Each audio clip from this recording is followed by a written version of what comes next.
Assalamualaikum warahmatullahi wabarakatuh. Perkenalkan, nama saya Desi Lestari.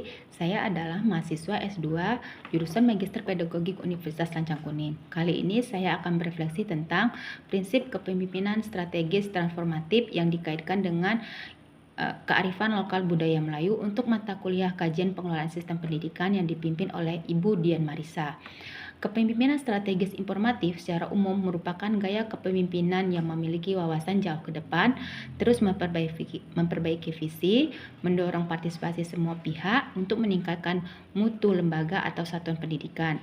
Dalam konteks satuan pendidikan, peran ini sangat melekat pada seorang kepala sekolah yang tidak hanya bertindak sebagai manajer instruksional, tetapi juga sebagai pemimpin yang mempunyai visioner, kemudian progresif dan inspiratif. BAS tahun 1994 mengemukakan bahwasannya kepemimpinan yang strategis transformasional itu ada 4 ciri utamanya. Yang pertama adalah idealis pengaruh, yang kedua motivasi inspirasional, yang ketiga konsiderasi individual, dan yang keempat adalah stimulasi intelektual. Jika dikaitkan dengan konteks budaya Melayu, seorang pemimpin yang strategis dan transformatif harus memiliki dan mencerminkan nilai-nilai budaya atau kearifan lokal. Apa itu? Pertama, mengedepankan musyawarah untuk mencapai mufakat. Yang kedua, menjaga sopan santun dan etika. Yang ketiga, menumbuhkan semangat gotong royong. Dan yang keempat adalah menghormati pemimpin, orang tua, dan tokoh masyarakat. Saya memandang bahwasannya nilai-nilai budaya Melayu ini tidak hanya dapat diintegrasikan, namun harus menjadi pondasi yang etis dan sosial dalam mendorong perubahan yang lebih bermakna dan berkelanjutan. Sebagai contoh, hal yang sudah saya lakukan yang mencerminkan seorang pemimpin yang strategis, transformatif, dan diintegrasikan dengan kearifan budaya lokal Melayu adalah ketika kami melaksanakan kegiatan pentas seni untuk anak-anak berkebutuhan khusus dan perpisahan guru yang sedang pensiun. Apa yang saya lakukan yang mencerminkan kearifan budaya lokal adalah kami tidak pada saat itu kondisi sekolah kami tidak diperkenankan untuk mengungut biaya, kemudian tidak ada juga biaya yang dibolehkan untuk dipakai dalam operasional sekolah itu. Biaya operasional sekolah tidak boleh dipakai untuk kegiatan pentas seni. Kemudian kami juga tidak mempunyai alat-alat yang mencukupi atau sarana prasarana yang mendukung untuk kegiatan pentas seni tersebut.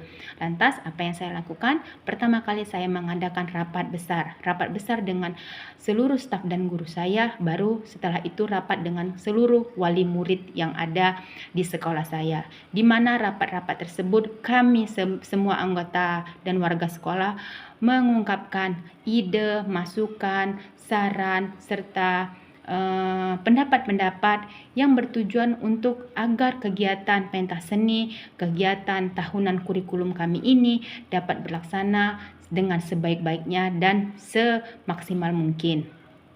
Nilai apa yang terkandung situ? Tentu saja nilai musyawarah dan keterbukaan menjadi kunci dalam membangun partisipasi dan rasa memiliki.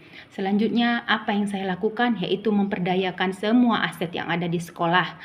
Nah, karena dengan keterbatasan itu tentu saya berpikir aset apa saja yang ada di sekolah ini yang bisa digunakan untuk sebagai penunjang kegiatan pentas seni.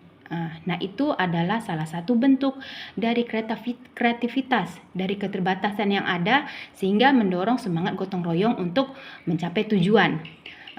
Itulah yang saya lakukan. Kemudian apa lagi yang saya lakukan?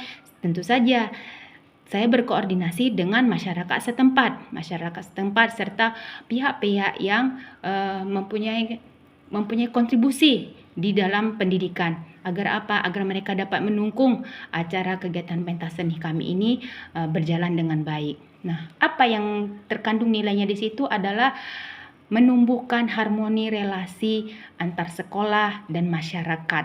Nah, itu yang saya lakukan. Kemudian, apakah ada tantangan-tantangan yang terjadi ketika pelaksana pentas seni? Tentu ada tantangannya. Yang pertama, tantangan yang paling sangat nampak di depan nyata yaitu kekurangan biaya. Tidak ada dana. Bagaimana mengatasinya? Itulah tadi melalui rapat-rapat tadi, melalui musyawarah, melalui koordinasi dengan berbagai pihak, terpecahkanlah masalah kami tersebut. Kemudian apalagi tantangan selanjutnya? perbedaan pendapat. Tentunya di dalam musyawarah tadi banyak pendapat yang berbeda antara guru yang satu dengan guru yang lain, antara orang tua yang satu dengan orang tua yang lain. Tetapi kembali lagi saya menunjukkan sikap sebagai seorang pemimpin yang transformatif, kemudian kaitkan dengan kearifan budaya lokal. Saya menjadi penengah, sabar dan bijak dalam menyikapi perbedaan pendapat itu, bukan marah atau malah bertentangan. Kemudian apalagi yang menjadi tantangannya adalah menjaga komitmen saya pribadi. Kenapa? Saya sebagai seorang pemimpin yang sudah memotivasi seluruh warga sekolah, tetapi saya tetap juga harus mengkomitmenkan diri saya sendiri untuk tetap hadir dan terlibat dari awal hingga akhir, dari awal proses kegiatan sampai akhir, bahkan sampai dalam tahap bersih-bersih sekolah. Setelah selesai kegiatan, saya tetap hadir dan ikut terlibat. Itu adalah salah satu yang saya jaga agar saya menjadi seorang pemimpin yang transformatif dan berkaitan dengan kearifan budaya lokal. Akhirnya saya berefleksi bahwasannya seorang kepala sekolah tidak hanya menjalankan fungsi secara instruksional, tetapi telah menjadi bagian dari pemimpin strategis dan transformatif yang menjadikan kearifan budaya lokal Melayu sebagai dasar setiap kebijakan dan tindakan. Melalui pengalaman ini, saya percaya bahwasannya kepemimpinan yang progresif harus berpijak pada akar budaya agar perubahan yang kita bawa tidak hanya diterima, tapi juga mengakar dan berkelanjutan. Terima kasih. Assalamualaikum warahmatullahi wabarakatuh.